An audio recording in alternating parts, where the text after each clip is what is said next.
Okay. Republic of the Philippines, National Elections, CEF number 24. Certificate of Canvass and Votes and Proclamation of Winning Candidate for Vice Mayor. May 12, 2025, National, Local, and Parliamentary Elections, May 12, 2025. We, the undersigned members of the City Board of Canvassers, do hereby certify under oath that we have duly canvassed the votes cast in 1,584 Class A precincts for the candidates to in for Vice Mayor in the election held on May 12, 2025. Attached thereto and important part hereof is a statement of votes by precinct CEF number 20-8, garnered by each candidate for the office of Vice Mayor. That after such canvass, it appears that Atienza Chi garnered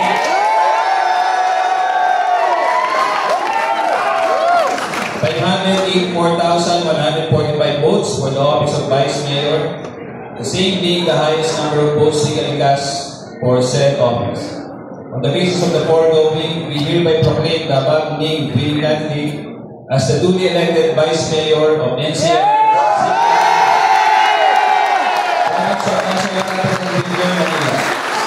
In witness whereof we affix our signature and imprint our top marks in the City of Manila, Province of NCR Manila, this May 13, 2025 at 9:06 p.m. City Board of Canvassers, Jennifer Jimenez, Chairperson, Vice Chairperson, Ivan Lim, Member Secretary, Elisa.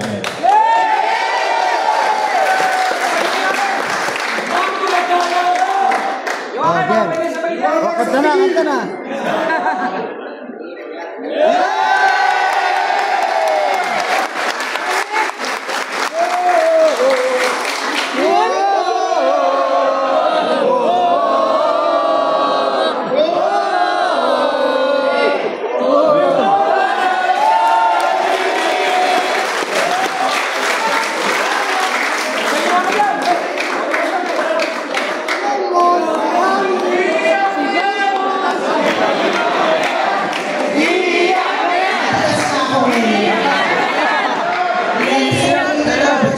Para sabihin sa inyo, with God, all things are possible. Yeah.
Bigyan ko na sila muna. I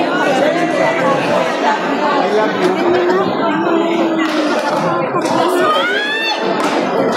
Beto Jones po. Thank you. Sige na. Kanina pa kasi.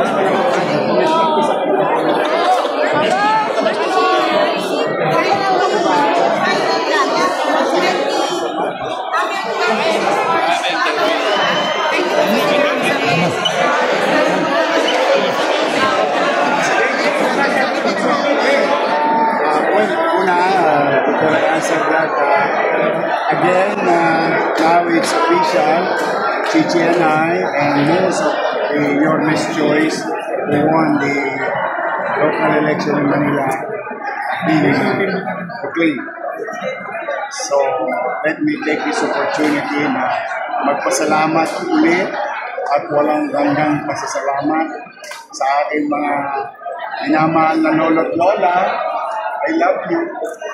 Mga nanay, tatay natin na senior citizen at siyempre yung ating mga batang Maynila for the overwhelming support. And I hope this is just a start of our journey together. The people and the government works hand in hand to have a better city of Manila. Samahan niyo po kami. Umpisa pa lang po ito. For the meantime, in the next few days, Chichi and I and the newly elected members of the City Council will meet in preparation of plans that we promise our people. So, ayun. Second, 26 hours. Paliwala yung hintay namin 26 hours. 3 years naghintay ang taong bayan. So yung paghintay namin 26 tayo, maliit na bagay. But when I said start, we should start healing ourselves. Simply because maraming mga masasakit na salita na naibato sa aming mga leader, sa amin, ni Chichi, ako, and all other things. But again and again, I just wanted to lead the city with no hate among each other. I think we should come up with any way of random kindness. Sa ating isa't sa isa't isa. Mas gusto ko yung bati-bati na lang tayo. At the end of the day, tayo rin naman mga batang Maynila makikita sa Maynila. And those people who comes in and out of the city. So, we have an obligation to do in the coming 6 weeks.